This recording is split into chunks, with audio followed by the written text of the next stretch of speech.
Well, good morning, everybody. As I said earlier, I am the Environmental Health Supervisor. Do have a small team. It is a team of 5. It's myself, our office assistant, Jaleisha Boyd, our on-site person who goes out and does most of the septic systems and stuff like that. Her name is Ariel Holtzman. I have Haley Painter. She is our basically food inspector, food, lodging, institutions. And then we have Julie Fisher. She does our child care centers, schools, our childhood lead prevention program. And she's kind of like a catch-all. She does a little bit of everything. It is the absolute best team I've ever worked with. So they are an amazing group of people, amazing. So yes, so today we're going to talk about septic systems. I really like the title that was come up by the Lake Gaston Association of Companies Coming, How to Take Care of Your Septic System. Alright, so some things we're going to talk about, like what is a septic system, how does it work, some do's and don'ts, how to maintain it. The do's and don'ts and the maintain, they're kind of all in the same, they kind of go hand in hand. And then of course resources. Resources are important. So, go next. So this definition is from the EPA website.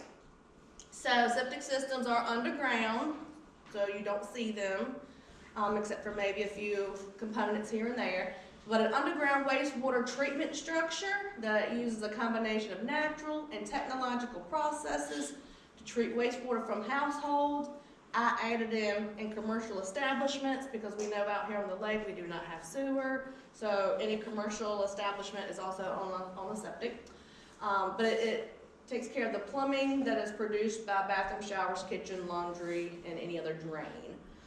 So basically it is like your own personal little wastewater treatment plant that's under the ground. You can't see. Next. Let's hope this video works. We didn't test that. This is just kind of a brief discussion, a brief video on how it works, and I think it explains it very well.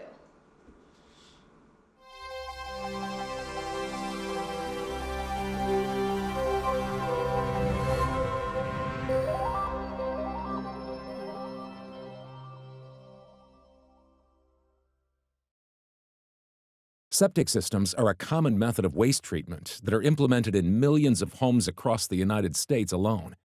But how do they work? This is a septic tank, which captures both solids and liquids for treatment and solids removal. Wastewater flows into the tank's primary compartment, filling up to the partition opening, before flowing into the outlet, or second compartment. Both compartments will fill up to the outlet pipe, where the effluent flows from the tank to the disposal field.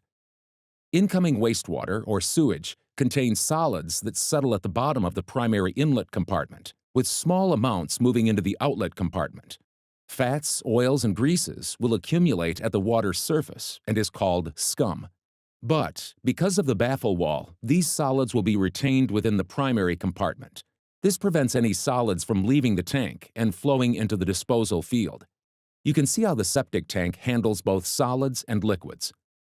Gases generated from anaerobic digestion of wastewater solids will accumulate above the liquid, along with gases entering from the outlet pipe, coming from the disposal field. These gases fill the airspace above the water level and by diffusion expand outward through the inlet pipe and exit the system through the home's roof vents. Treated wastewater, or effluent, exits the septic tank and flows to a distribution box, which distributes the effluent to 2 or more trenches. The effluent trickles over a gravel bed in the trenches and enters the pores in the soil, forming the trench bottom. Over time, the trench bottom will form a biomat, which will thicken and prevent water flow, allowing the trench to fill and the water level to be visible through an inspection port. Additional water will move upward through soil pores and provide plants with nutrients, promoting lush vegetation growth through a process called evapotranspiration. Septic tanks should be pumped every 3 years. The pumper will access both compartments to remove solids and liquids from both. Small amounts are always left behind and are essential to help establish healthy micro and macrobiotic levels. A thorough understanding of septic systems contributes to the proper design, installation, operation, and maintenance of septic systems. These are essential to protect public health, the environment, and assure the lifetime of the system. So in a nutshell, that is it. And Sorry. yeah, no, you're good.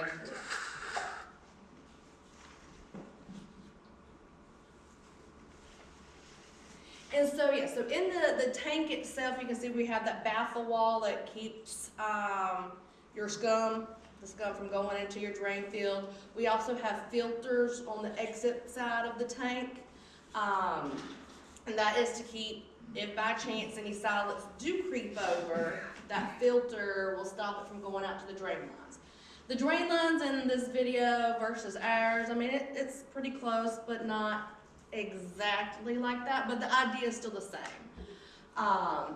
And they were talking about in the tank itself with the bacteria, it uses anaerobic, so basically in theory there's no oxygen in the tank, so it's an anaerobic and your bacteria is just basically breaking down all that waste. So there's a lot going on in a septic system.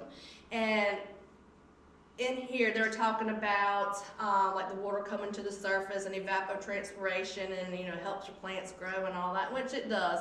And in North Carolina, because our systems are typically a little shallower, I'm from Virginia, and if y'all know anything about Virginia systems, they are deep, deep, deep, deep. I mean, like average install when I was working there, 60 inches is the norm. Now, I mean, and it was not anything for us to go 8, 9, 10 feet. So like they were really deep. Whereas in North Carolina, they're much more shallower. So yes, you're gonna have greener streaks during the summer because it's just a little bit shallower to the to the surface. And we're gonna talk about like plants and stuff like that in the system in just a minute. So, but in essentially that is exactly how a system works. So, Quick comment, you showed the tank with the baffle and the filter. We have a lot of older septic systems around here. Some are single chamber. yes. And they have no baffle filter. There's just the old concrete channel on the outlet. And, some people may not realize that that's the type of system tank they might have depending on the age of their system. True. And I'm gonna be real honest, I don't know what year they started using the baffles, but even on a lot of the older systems, we still see baffles on a lot of them. When we don't see a baffle, we know it's old. Especially when they're made out of cinder blocks. Yeah, early 80s. Yeah. Somewhere mid 80s when they did the transition. Yeah. I just speak from experience because my original tank was a single. It was a single one. Concrete block. Okay. And yes, and on those, they would have what's called a concrete tee. It was just kind of built in. And again, the idea is that would try to keep the solids from going out. So. Of course, though, the methane gas will deteriorate that concrete block, and that won't last. No, it doesn't. The other comment was on your depth. One of the advantages, as you said, the evapotranspiration of the water. Mm-hmm. That's kind of, is that why North Carolina goes with the more shallow in order to encourage that and in theory lengthen the life of the system? I'm going to say no. What's the rationale? It's really based on soil. The soils though between Carolina and Virginia aren't that much different. They're not, but their mind thought on how to utilize that soil is different. So for example, I'm sure many of you have dug a hole in your yard or gardened or something. The first, foot, 2 feet here, you're going to have clay. We have a lot of clay. Warren County red clay is what I always hear about, Warren County red clay. And so the way soil naturally forms, okay? So we have our rock layer from millions of years ago. It breaks down, and over time it creates the different layers in the soil. So we have clay, and then you can go into a lighter, has less clay soil. But eventually what you're gonna get into is what we call saprolite, and I'm sure some of you have probably heard that term some form or fashion if we've had to do any septic work for you. And what saprolite is not really soil. It doesn't have the structure and all that soil has, but it's not really rock. It's not as solid, it's not as in place as rock. So it's kind of like an in-betweener. Years past, North Carolina was afraid of saprolite, essentially. They would not use saprolite. So you would only use that first 36 inches of soil, of actual soil, of clay. Whereas in Virginia, they don't want to use the clay. They want to use the saprolite. And so that's really just the difference, is the mind thought of how do we utilize the soil better. Which one's right and which one's wrong, I think they're both right. It just depends on the, personally I think it just depends on the site. Because we have proven in North Carolina that shallower systems work. It has been proven in Virginia that deeper systems work, so it just depends. Yes, sir. But yeah, I just want to put this out there is that we built our home about 5 years ago. Okay. And North Carolina Hampton would only approve the house for a 4-bedroom. Okay. My builder said, let's go and check with, let's install a Virginia system, which gave me an extra bedroom, so I have 5 with a Virginia system. It is also deeper. Yes. And the biggest thing that you gain from that is less flooding and failure of the system, because when you're up North Carolina, you're up on the top. So if you get a lot of rain, Yes. you're gonna flood out your septic system. So mine is down lower, and then it also has 3 tanks. The last tank is a cleaner water. So with my system, I have to have it inspected twice a year, and then I have to have a water sample sent to Northampton County to verify that my system is clean. You can almost drink the water out of my 3rd tank because it's so clean. But that was the biggest thing that I have. But there's a huge cost differential between the Virginia side and the North Carolina. Just want to put that out to some people, is that there are big benefits if you go with a Virginia built system, and there are qualified people to install it here in the area. And so just throw that out, because, Absolutely. because the other thing too is that we had a home down here before, and with the systems closer to the service, I didn't know this, is that the worst thing you can have is trees near your distribution transfer point. And I had to have a septic system company come in and bore scope the entire system, because I was not getting enough pressure to shove the water out at the top. Gotcha. So they had to come in, and it is on record in the county where your layout is, so they can go in there, pull the layout, and what they had to do is they had to cut out the distribution center, the distribution, I can't remember the name, Box. whatever it is, because that was clogged the roots, Yes. because the trees will go to the water, so they had to replace that whole thing. 100%. And then what they then did was cut out a little bit more of the roots around, but that is another problem that you have when you have a very, very shallow system. And people don't think about roots will go toward the water. So that was just something to be aware of, that you bore scope your system maybe every 10, 15 years. Yeah. If you got a lot of trees. Yes. And I know a lot of people have trees where they have their septic fields. Most definitely. Yes. And that is going to be one of the things we're going to talk about a little bit later, like what to do how to make in the maintenance part of the system.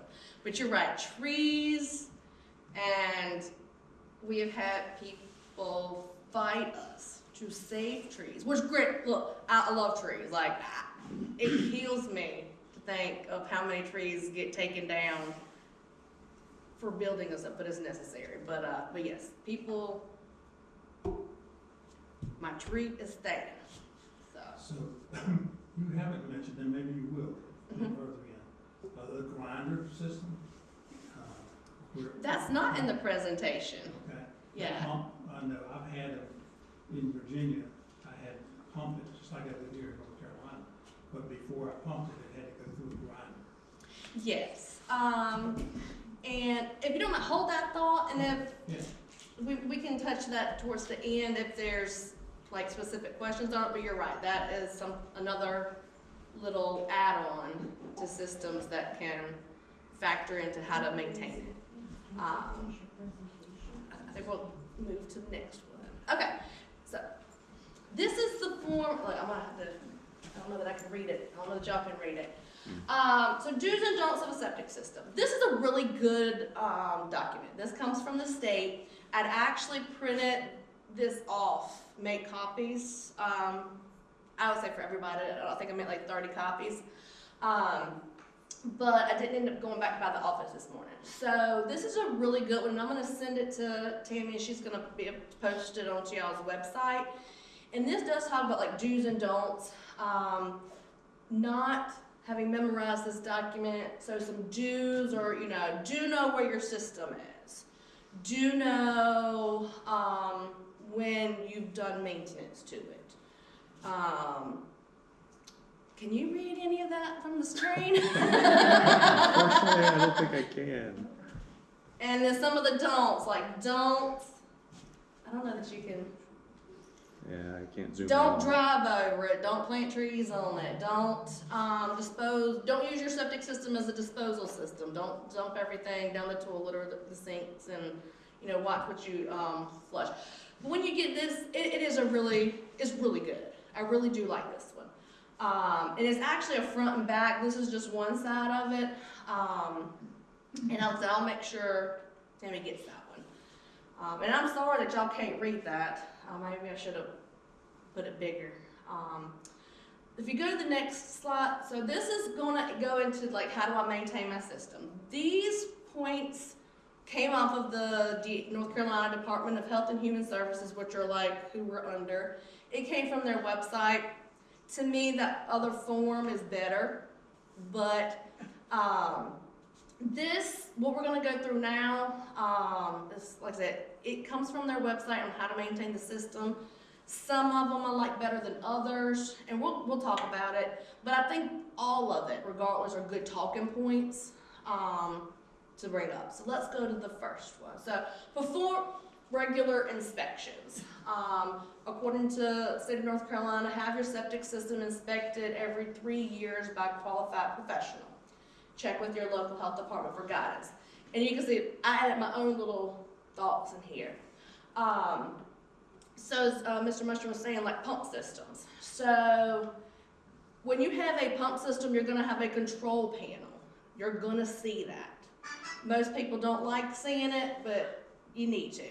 On that is gonna have a little red button, a little red light. And if something goes wrong in that system, that light should blink and you should hear it. It's gonna make an awful beeping noise.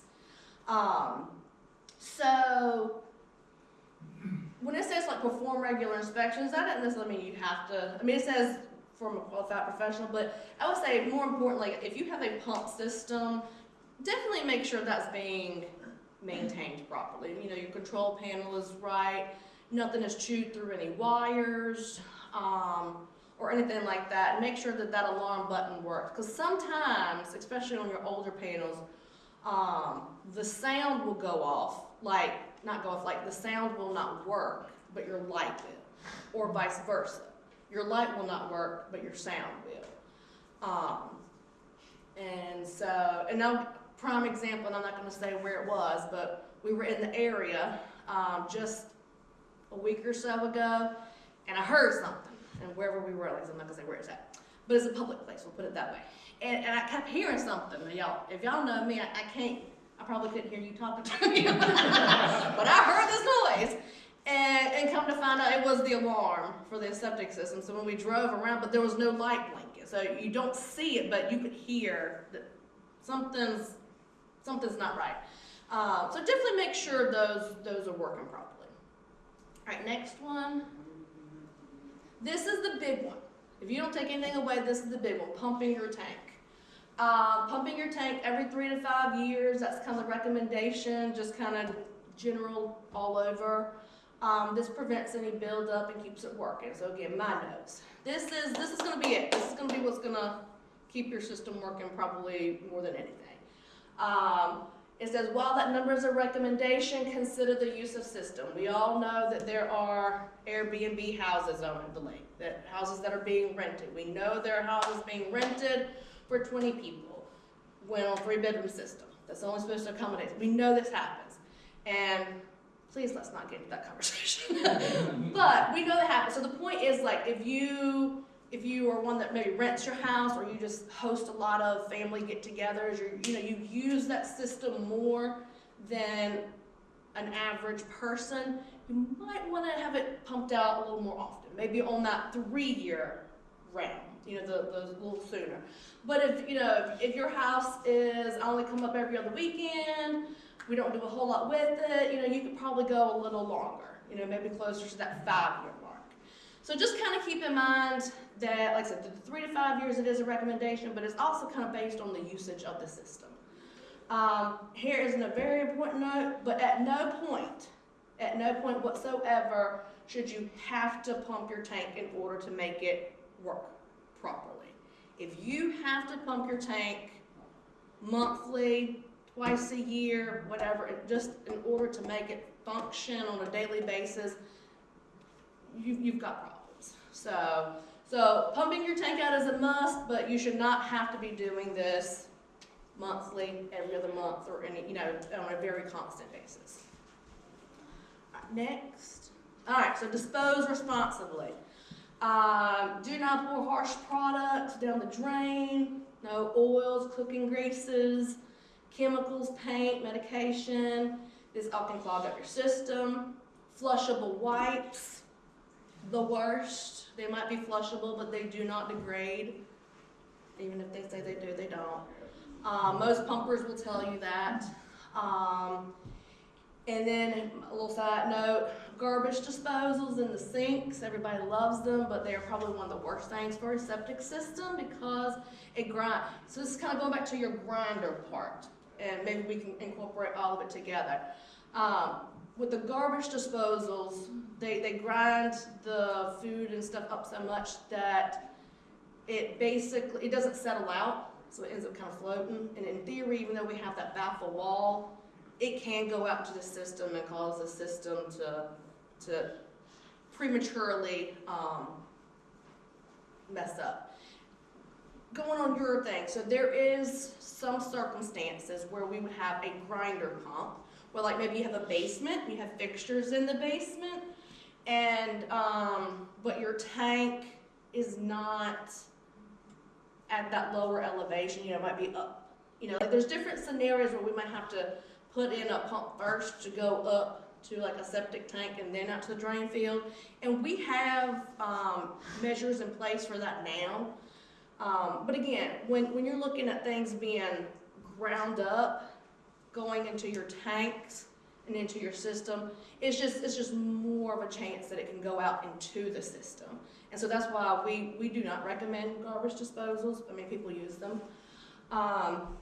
And just kind of a little side note, like talking about disposing responsibly, and I mentioned the flushable wipes. Like I said, they may be flushable, but they do not degrade. Most people that pump out tanks will tell you that they are one of the worst things that they have to pump out of tanks. Once in a blue moon, we'll get asked, what's the best toilet paper to use? So your best toilet paper is your single-ply toilet paper. Who likes single-ply toilet paper? Nobody. It's your single-ply toilet paper. It's probably the best because it breaks down easier. Charmin is the worst. Charmin is like a little puffy cloud in your septic tank that does not break down. So just a little side notes from what we hear from pumpers. Charmin is the worst. So, all right, next slide. Leaks. Fixing any plumbing leak right away. If you can, use water-saving fixtures, not necessary, but I mean, it can always help. So my little note at the bottom.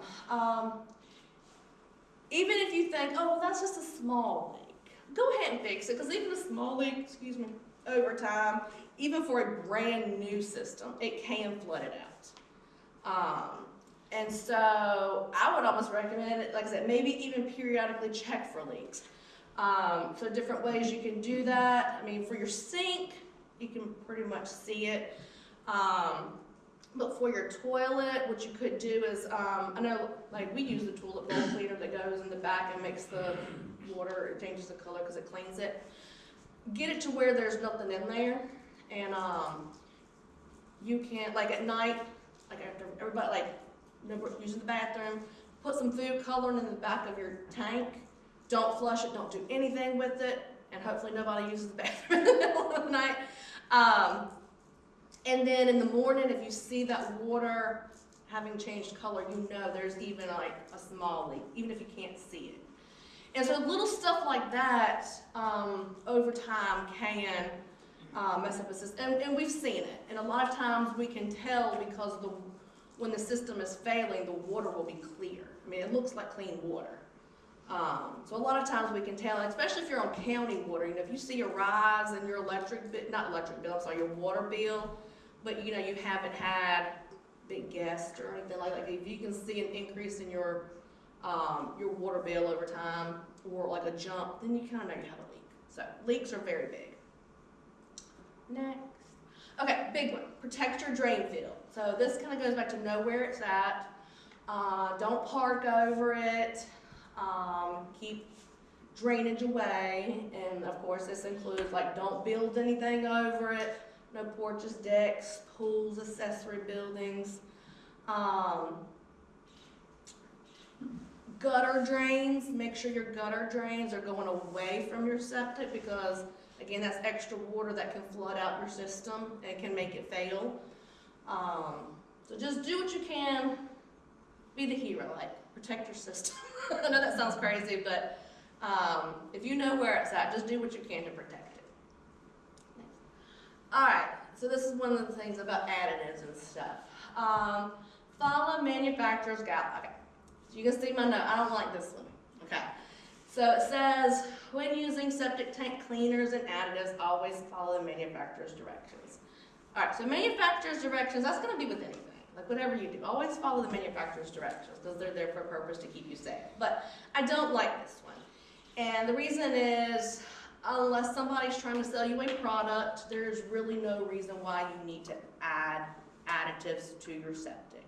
As we talked earlier, that tank has its own bacteria in there.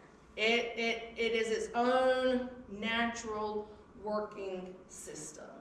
And like I said, like you can, like when they pump it out, they don't pump it out spotless clean. Like there's still some left. And again, it's that bacteria, so that as more waste is added, that bacteria can break it down.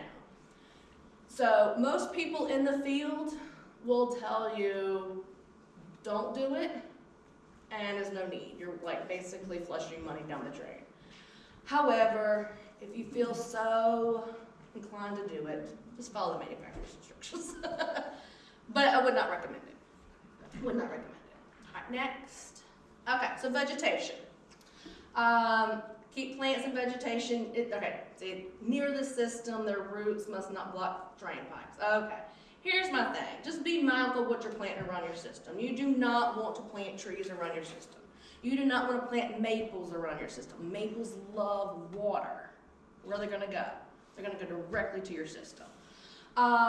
Grass. You definitely want to plant grass over it because I mean that's going to help stabilize the soil, prevent runoff, prevent erosion. If you want to plant some tulips, that's probably not going to hurt it.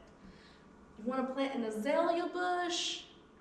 I don't think I recommend it. So I mean, think about like what again, just being mindful of what you're planting.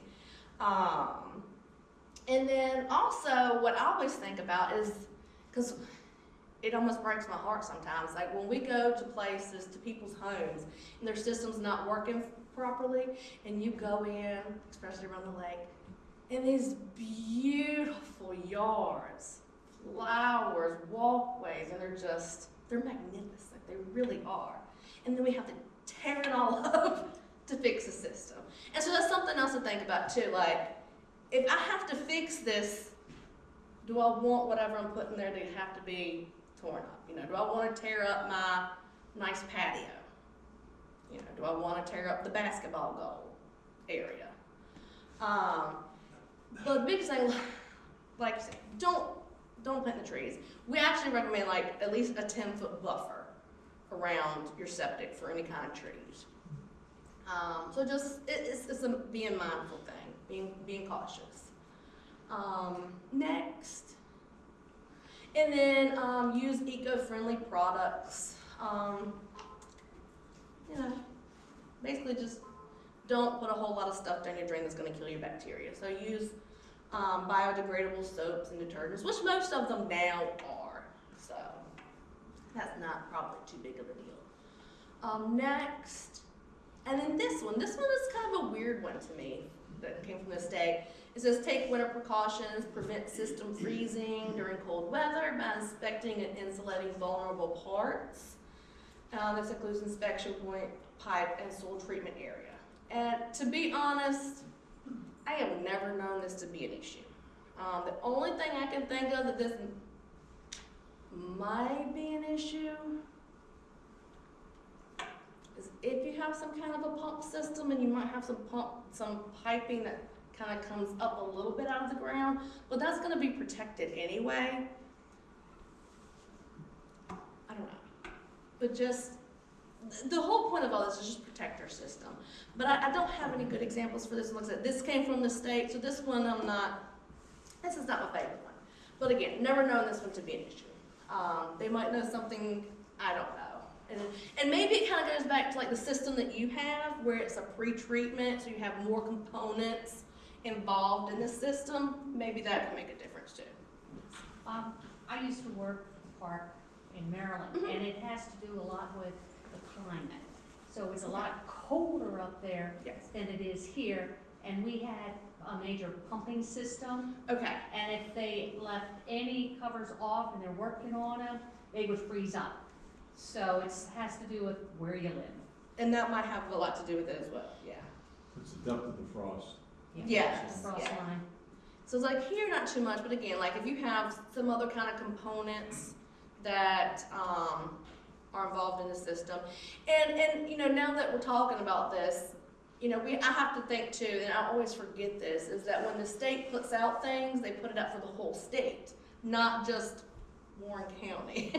And so if you think about like the mountains, you know, they're going to be in colder climates, so they might have things to deal with that we don't necessarily have here, and vice versa at the beach. Even though the beach is typically warmer, they have totally different systems, you know, that might be more exposed.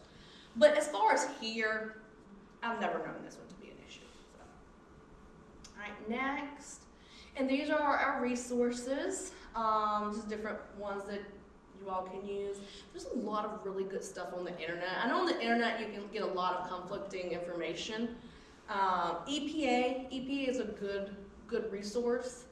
A lot of, like, we kind of partner with the EPA a lot actually as far as information goes. And then the North Carolina state website, they have a lot of good stuff on there too. And then, of course, like I said, you know, YouTube, Google, you can kind of find anything you want online. But there's a lot of really good information out there. And that's it. Is there any major questions? Does Warren County have any requirement that you pump your system and have it recorded and sent to the county? No, we do not. I lived in Chesapeake County, Virginia, and if Yeah. you didn't, every 3 years, they sent you a note if they hadn't received the information. You really? And if you didn't get it done, you got a fine and they did it for you. Wow. Yeah. No, we're not there. I don't know that I want to be there. Yeah. How about for risers? You know, one problem with septics is they're out of sight, out of mind. If you have risers installed, I know as you say, some people don't like the look of it. Yes. But it makes, guys who come to pump it love it. That's Because what I it's have. just so quick and easy. You open them up, you pump, and you're done. It really is. I And mean, is the county looking at, maybe there are some counties, localities that require that. It's just like when the change was made for the filters. yes. Some counties or jurisdictions have come along requiring the risers so that it's very accessible and can be pumped every 3 Yeah. seconds. There's no requirement. So there are counties in the state that have their own set of rules. They're basically, just think, every county has to follow the North Carolina rules at a minimum. But then there are other counties that have their own rules that might be more stringent, or in addition to. Warren County does not have any of those. So does Warren County have a list of preferred companies to pump?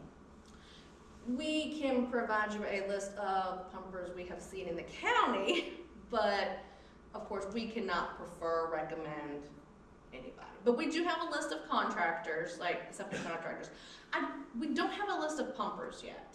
I know 2 of our septic contractors have their license to pump. And so if somebody calls in, we're like, well, they can do this and this. But they're definitely not a preferred list by any means. They're just the ones that we see a lot. And they're local, and just to help homeowners have at least a start of who to call for. Your hand is up. Going back to the additives like Red X and Green Gobbler, I avoid using bleach, but there are times, like if somebody gets the flu or something and you have to use some bleach.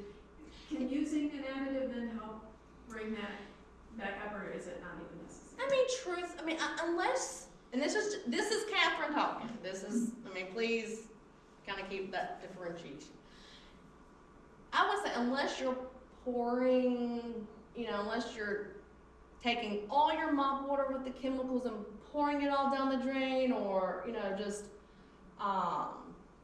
taking the bleach and unless you're just pouring a lot down the drain, if you have to use bleach, we all use chemicals. There's almost no way you can get away with not putting any chemicals down your system. The point is you just don't want to use your system as a disposal. You don't want to dispose of it that way. You don't want to just pour it. But yeah, if you have to clean with bleach and, wash your, cloths or whatever that you used, or like I said, clean in the toilet, you want to make sure it's clean. That little bit, I don't anticipate that. Also, like washing paintbrushes out with latex, that's fine, but you don't pour the paint down. Yeah. Okay. Well, in theory, you're not even supposed to do wash because it's still going down the drain. But again, kind of with everything, it's a balance. Don't want to abuse the system. That's really the biggest part. And I'm glad you mentioned that, because I know, just again, something to keep in mind. We've been to new houses where maybe the tank, the system has been installed, but we have to go back and make sure that the pump is working properly. It's pumping up to the system like it's supposed to. And so at that point, there's water in the tanks, potentially has already been used. But we have been back to places and the water is white.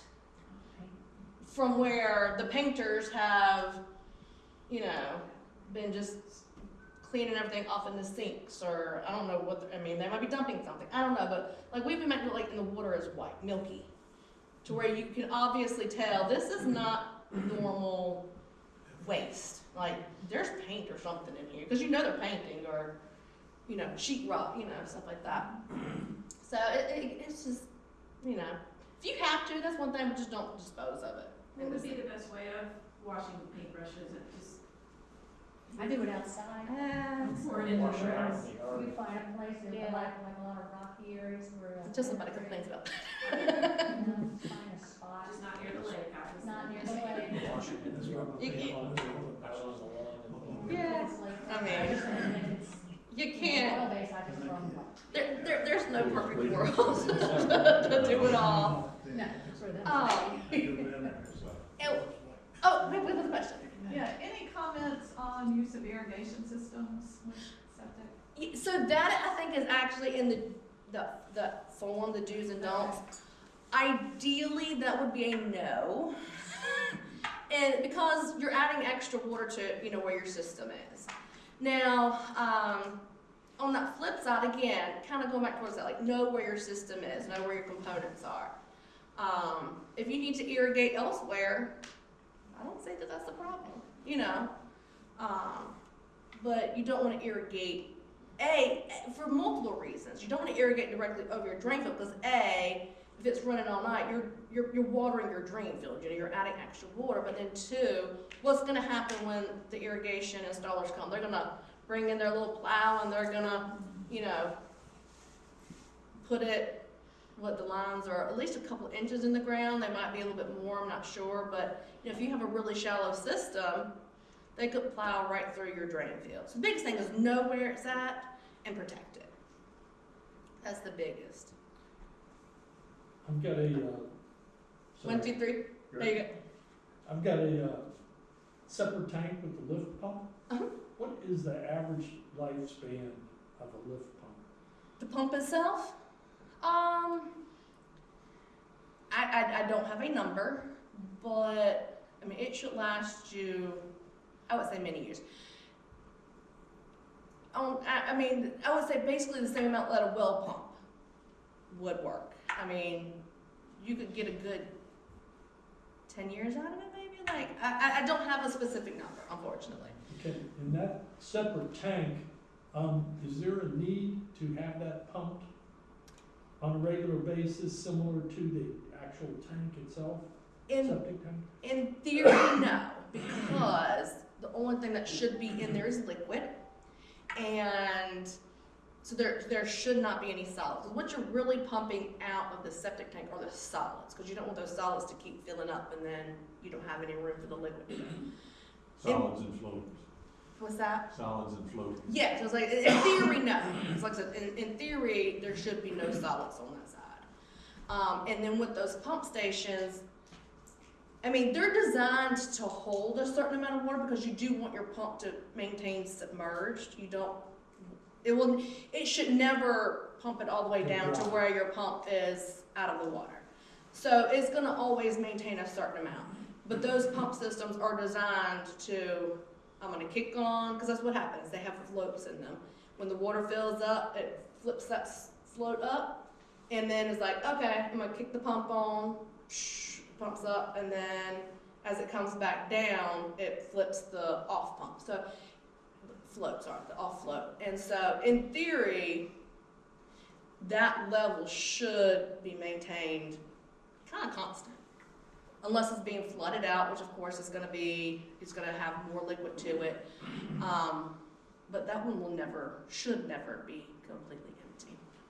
The one I had in my house in Virginia was still working after 18 years. Yeah, I mean, they should last a good while. I would say if you're having to replace it every couple of years or something needs to be adjusted somewhere. It's either coming on and off too much, and maybe those floats need to be adjusted to where it doesn't do that as much. So yeah. What's your position on backup recovery field? And if you have one, what do you need to worry about as far as vegetation on that backup recovery field? As far as that part, as far as vegetation, you can plant on it. You can have woods on it, because when that area is needed, then in theory, all that's gonna be cleared out. So it's kind of like a new lot. It's gonna be cleared out, cleaned out of the stumps. Because a lot of times, especially on lots that are already wooded when we go there, we'll tell them, we need you to clear out where your house is gonna go and because we explain to them we have to have the initial, what we need now, plus what we need for the 30, 40, 50 years down the road. So we'll tell them, clear the house area, clear this initial area, and you don't have to clear that. So if that's wooded, it's fine. Don't go building anything on it. So you still wanna keep it, you wanna maintain it for when you need it. I know these, I wanna say portable, kind of loosely, like portable storage units are, pretty big now, where they just pretty much come in and it's kind of like on a slide almost. If you put something like that on your repair area, as long as that area hasn't been disturbed, or that building can be moved to another location, like that's not the end of the world for that. But the biggest thing is, don't build anything permanent over it, don't dig it out, don't destroy it. But if it's wooded, it's fine, because you won't need that till later. I think he had his first. Is it, if you've got a gallon of spoiled milk, it's okay to put down the I'm sorry, it's a gallon of what? Spoiled milk, Mm-hmm. can I put that into the? I would say no. Milk is one of the, so milk, flour, think of a lot of bacon. Milk and flour, I'm gonna say no, and the reason is they affect the chemistry. They can affect the chemistry. Now, again, like we were talking about balance. If you're in a pinch and you got a little bit of spoiled milk, you dump it down the drain, is that gonna wipe out everything? Probably not. If you consistently dispose of your milk into your, waste tank, into your system, is that going to affect it? Potentially. And so I think that's a great question, because we were talking about businesses. So like when businesses come in, we have to ask them a slew of questions, because we got to figure out what they're doing. And so a lot of times, like for bakeries, a lot of times we will make it a condition on their permit, on their septic permit, and even like if it comes down to a food establishment that we would permit and we have to write them a permit for it, we would make it a condition on that permit as well. But especially on the septic permit, we will make it a condition: do not dispose of milk down the drain, do not dispose of flour down there. Make sure you get all that, as much of that into the trash can as possible, because it will affect the chemistry. One of the Coke products, is that okay? Was that? Coke products, you got a. Carbonated beverages. I don't know that there's any data on that. And again, I would say kind of the same thing. If you have a little bit and you do it like once in a blue moon, is it gonna like wipe out everything? No. But if you're, and I'm gonna give you another example. So like Food Lion, okay? So Food Lion, a lot of times they will have, spoiled milk. On their, they cannot dispose of their milk down the drain, because if you think about the amount of milk that they would be disposing, that can very potentially mess up their system. But once in a blue moon, is it gonna kill it? Probably not. I just wouldn't make it happen. She had. Sorry. Can you explain the difference in a regular septic system and what I think they call a TMJ? Oh, sure. Okay. No, I don't want to use the prayer request board. No, okay. The difference is the product, the material that actually goes in the trench. So, and then plus the way that the system is designed and the way it is approved with the state, we get a reduction on it. So I'll kind of give y'all the flow. When we go to design a system, and we do our little calculations based on number of bedrooms, what the soil looks like, all that good stuff, we come up with a number. We come up with the size drain field, and that's based on gravel, on the old gravel systems, which work and they're beautiful. We now have products that can replace that gravel and pipe for something else. And so you may be familiar with, and I'm gonna get to the TJ, but you can, like those, it's easy flow. They look like the packing peanuts, 10 foot long, and it comes in bundles. And then the half dome plastic panels. So the way those products were tested and designed and approved, we get a 25% reduction. So we can take our number that we got in our calculation and we can reduce that by 25% to use that product. So with the T&J system, essentially it looks like cinder blocks. And if you've never seen it, it's really kind of crazy the way it looks. Because if you didn't know, you're like, well, that's a weird looking cinder block. That's what it looks like. And the way those are designed, you have sand at the bottom, and then you put the product in, and then there's sand that backfills the trench.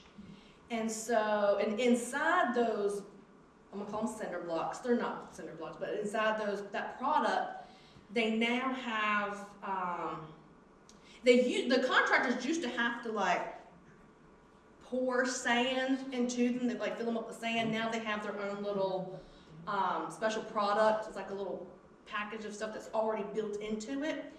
And, but with that product, we can actually get a 50% reduction. So if you think, whatever that number was we got for gravel, we reduce that by 50%, and then we can use that system. So if you have a 300-foot line, you'd be able to have 150 foot with the TNJ. Yep. And those are, we're really starting to use those more because we're getting into lots that are less than ideal, you know, less space, bigger houses, everybody wants their house to be bigger. And they are really handy because I mean, if you think about what we would need for gravel, our very base, we can put that initial system and that repair in that same area that we would just need for initial, if that makes any sense. Like we can, that is really good for tight lots. We don't have a lot of space. Oh, look, she got pictures over here. That's a stack of TMJ. That's what they look, yeah. And if you don't know, you think they're cinder It blocks. looks like a stack of Looks like a cinder stack of cinder What does blocks. T&J stand for? It's a jaw disease. Now, TNJ. T&J, initials of the people that created the product. Is it T Jo- and? T and J. The J is for Johnson. I don't remember what the T is for. But it's the people that created the product. So they work really good, but they're also really expensive. Yes. Yeah, Labor what they do intensive. is they actually take a stack of 6 blocks and they glue them together, okay? And then your septic installer actually goes and sets these blocks on their side in the field. And so you have little short sections of pipe that are glued between them. So just as basically you get 2 cores to dump your fluids through. So even though, as you're saying, you're getting a 50% reduction, you're getting 100% or 100-foot line in 50 feet. Yes. So And then plus with the sand and all around it, the infiltration is more. Is that more like a sand mound? No, it's different. No, it's actually, I mean, it can be from flat field or anything like that. It's all underground where the mounds are above ground. Or like if your property doesn't perk, would they put that in? No, the soil still has to be good. The soil still has to be, it still has to be suitable soil regardless for those. One of the other challenges with those is depending on the depth that you would allow the system to go below. It can be tricky to install them because you can be so close to the surface that you can really damage those If you're not easily if you're not. Which is exactly why know where your system is, and kind of going back to the irrigation. Warren County, we still try to get them as deep as possible, but based on the site, they really might be at ground surface, and they bring extra soil in on top to cover it. So kind of going back to like the irrigation, when they come in and they plow those irrigation pipes in, if your product is right on the ground, they're going to cut right through it. Because you only need 6 inches of cover, you know, and if they go more than that, you know, they're gonna cut right through it. Oh, and cable, like telephone, internet, I mean, we've had those wipe out drain fields right through the middle, boom. Yes, sir. Let me just add to what the system that I had. When we were gonna do the system, I had to hire, well, the builder told me, let's hire a Virginia certified North Carolina soil engineer. So this company came in, did the engineering of the soil around the entire property. They designed the system to put in. I got a readout about that thick that we took to Northampton County, and with that system being so deep and everything else and all the new technology, it's a smaller drain field, very small as compared to some of the older models. Yes. And like you said, I have a repair field almost right next door to it. So I have that already on the permitted. Yes. But that was the one that was, it did cost a lot of money to have a soil engineer come in. They certified everything that the system will do this, it's warranty for all that kind of stuff. But it does give you a peace of mind that this thing is deep. Yeah. They kinda tell you it's not gonna fail. I mean, if it fails, So Catherine, something big is going on. does Warren County allow that? The Virginia. Yeah, yes. It's gray. And so, and the reason for example, Pete River subdivision, houses are in Virginia, systems are in North Carolina. And so, it gets a little crazy. So, we take care of the system, the tanks and all have to be North Carolina standard because we're permitting it. But then when they do the final inspections, CAs, COs and all that, they have to get, word from us that everything was installed properly and all that. So it's doable. I mean, we've done it before. We've had a lot that, a beautiful lake lot, but basically somewhere down the line, somebody come in and basically cut out the whole lot, cut like all the soil off the lot. And we had nothing, but they were able to find some land just over the line, because it was like right there at Brunswick County, just over the line of Virginia, and they pumped over to it. It's doable. It's very doable. It just can get a little hairy. Just a couple of things, Little hoops to jump through. some regulations have changed on septic systems, whereas if you have a 3 or 4 bedroom home, you don't have to have a repair field anymore. It's a,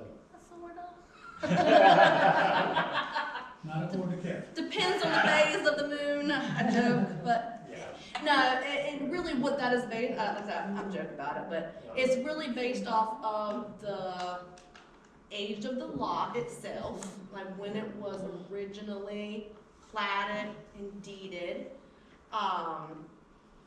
Assuming that those property lines have not changed over the years, yes, we can get away with it there. But that's the thing, like, I mean, when we say a lot is repair exempt,